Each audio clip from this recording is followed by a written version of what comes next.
That wouldn't have been achievable. Thank you.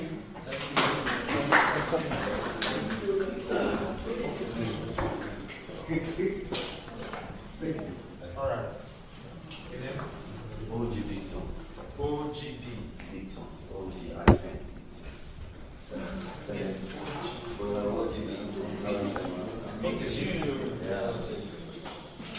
Dixon. Hi everyone, my name is OG Dixon.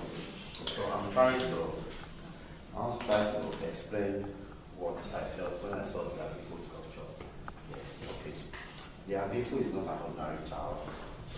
It is a child that has finished mission and kept coming back to the world just to finish what he or she has started. Sometimes you hear people address the mother in different names and all that. So I'll try to share a story that can explain that much. When I was growing up, during my jam class in Shomolu, there's this woman they call Iya Aja, that's mother to the dog. Me, as a playful child, I love calling her that just to mock her. Like Iya Aja, Iya Aja, Iya Aja. So someone tried to share a story with me about the reason why they call her Iya Aja, but I wasn't calm enough to listen. So after a while, like 10 years later, they told me the story that she mocked someone who lost her child, and the woman caused her that she won't have her own child. Why they were calling her the Ajad was after giving birth to so many child, which I tried to explain with the drawings, and this is the mother and the different child she had so many times. Then at some point, someone told her, when you are pregnant again, don't address yourself like you are having a child. Just tell yourself you are giving birth to a dog. So everybody started calling her Yaja, like she's going to give birth to a dog. Or we all know that she's giving birth to a human. But just for the cause to be wiped out and to pass, then they kept calling her Yaja, Yaja until she gave birth to a baby. It was a boy, they kept calling her Yaja till late. Well, what I'll say is, in whatever it was, because I was ignorant then, by mocking her with the name like that.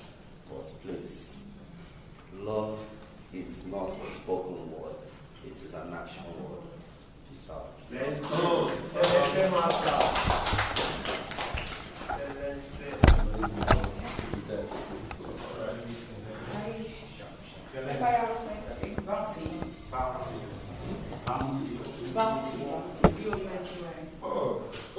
Bounty.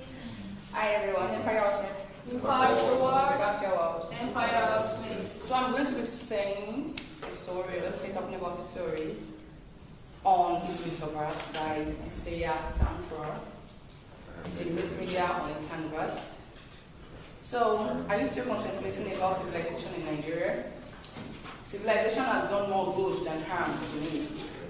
Looking at this beautiful piece of art by Isaiah, it's flashing back to when you have to go kilometers to fetch water. Some move faster than expectation with strength, and some see it as time for them to sit and have a good time with their friends. Sometimes the good time ends up being a sad moment through the stories they share with themselves. In the picture, I can see 4 beautiful ladies looking all stressed and unhappy. Well, the unhappiness can be based on the stress, the story they share with themselves, or the trauma they can't tell anyone about. Fast forward to now, 80% you don't have to go too far to get water, and you don't have to make the stream or well side a meeting point. 95% of us have our mobile phones to communicate. We can always create beautiful moments at our comfort zones. Life in the days of no civilization is beautiful, but trust me, exposure is the king and queen makers. And positive use of power in Nigeria is civilization. Thank you. Thank you.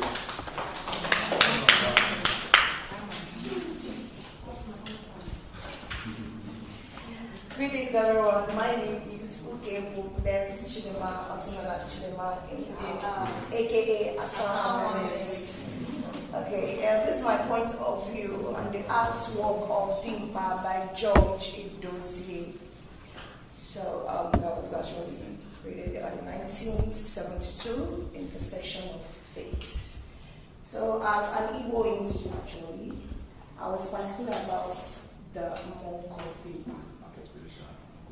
And the question that came from Mr. Charles when he was trying to explain to us what that act represents and what it means, he asked, and I quote, what do we think the impact is? Like, he threw the question generally, and we're answering from the background, and someone said it's called masquerade, someone said Mo and that.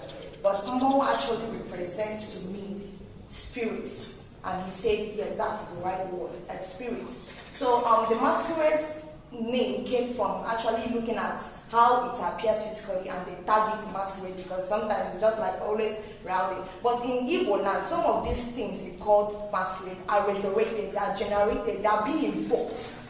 They are not mostly like physically the way you see it. So the spirit is actually what it means. So for the fact that we call it masquerade, masquerade is not even close to what it actually means. It doesn't have any significant meaning to what that particular act represents.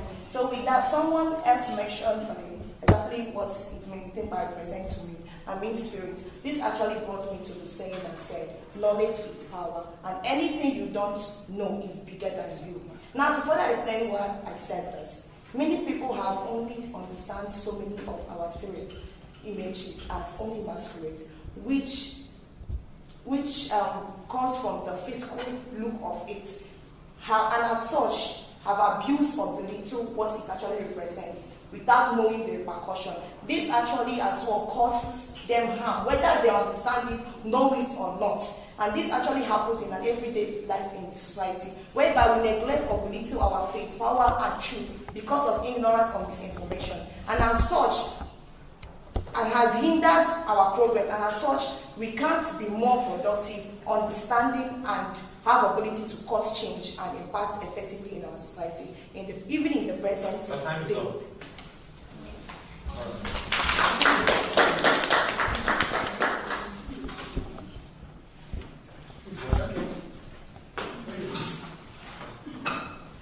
Empire Housemate, Impact your world. impact your world. Empire Housemate. Good day, sir. Try to get it. My name is Geraldine Obi, aka G Sexy. Sexy. Yes.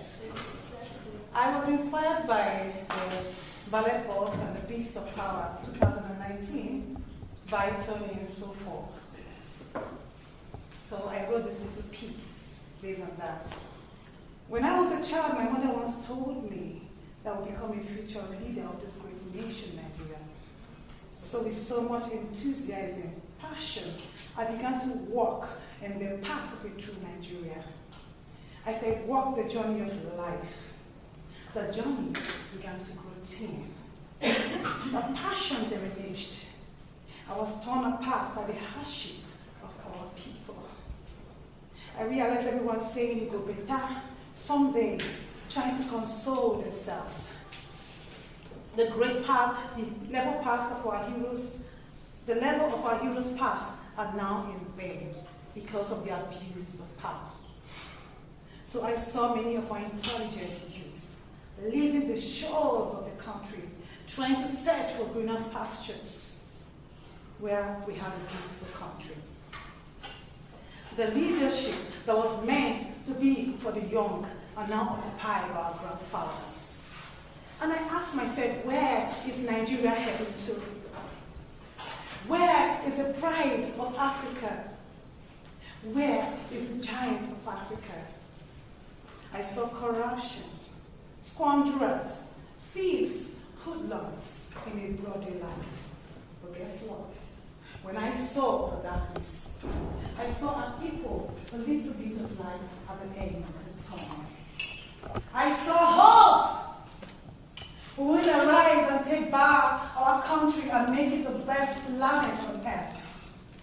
We will arise and take back our country from the gangsters and call some of our leaders because we are Nigeria. A country filled with great men and women. A country blessed with natural resources. A country known as to the whole world as the giant of Africa. We will arise and make this country a blessed country because we are conquerors. Thank you.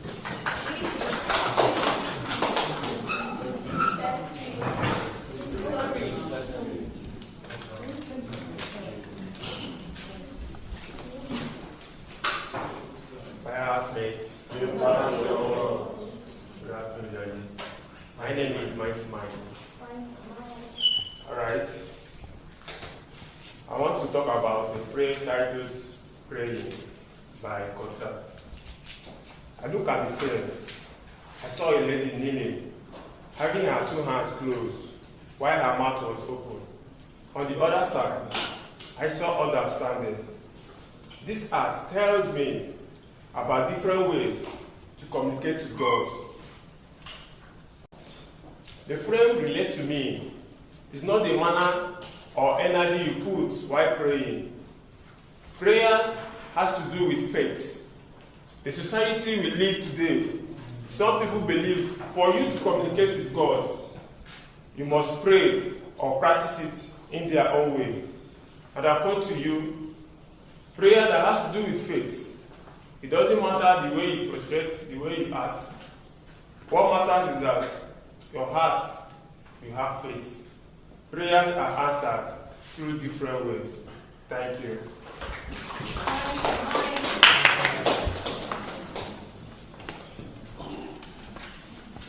Empire House. Back to your My name is Sarah Sweet. Sarah Sweet. I want to speak on an artwork I saw in the hallway by Beju Alatiche in 1975. It talks about a young girl marriage. And I want to pick from something that happened in 2010 when a 9-year-old was married, got married to a 60-something years old man. And I looked at the mirror and I said to myself, this is a girl child. Because there was nobody to protect her. This was the reason she's being pushed out there to be married to a man twice her father's age. But if she was protected by the people that she calls father and mother, I'm very sure a man of that age will not be marrying a girl's child. Then again, I took it to the religion, to faith. Their religion doesn't frown at it, but my own religion frowns at it because I'm a Christian. Then I came back to protection, and I want to speak on that. If you have a girl child, do not rule her out because you think you don't have anything to offer. A girl child has everything to offer.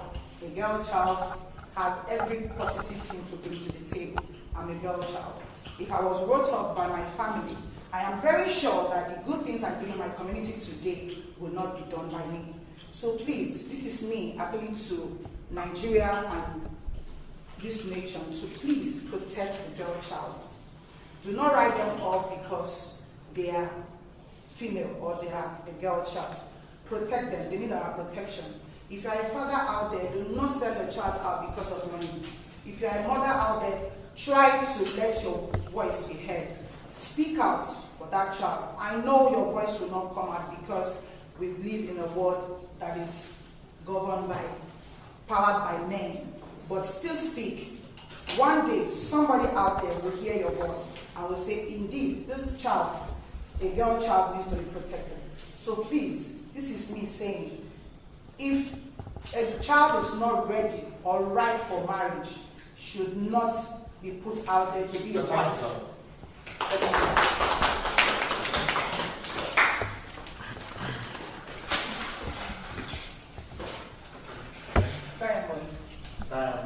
Empire Housemaid. Okay, I'm inspired by two cases, particularly Peju Alatiche 2000, the 9-year-old bride, and that was 2010. Okay, I saw that as poverty. I saw that as poverty and lack of knowledge. Because I don't understand what a 9-year-old child is going to do in a marriage. If the parents were wealthy, if the country did not live in a position where anybody can go around and do what they want to do, sometimes sell their children for sex worker and all, then child trafficking. Sometimes these parents go as far as giving their children away to someone to go and work abroad without knowing what the child is going to do there, and end up doing prostitution and all. So I see that as lack of knowledge knowledge, which talks about knowledge and poverty in the society. And then the second one is the one that the carriage or the carrier, that was 2006. That image, seeing that session for women, I saw the man, and I don't know, the image carrying lots of load behind and on the head. That got me particularly because I saw it as a reflection of me, which is the mirror, talking about me, myself, what I have to go through, carrying me, being a single mother in society without the help of the father, carrying this child. If you don't look after this child, which takes me at the point of being, where go image that talks about Godfather and all. If I don't carry this child, I don't give this child a good life, it could turn out to be a lunatic on the street, causing nuisance. They will now use him for Boko Haram and all because he's not looked after and not given the love he deserves. That goes around to the less privileged out there, the whole children entirely. A lot of time, we mothers give birth to kids and dump them on the street. Sometimes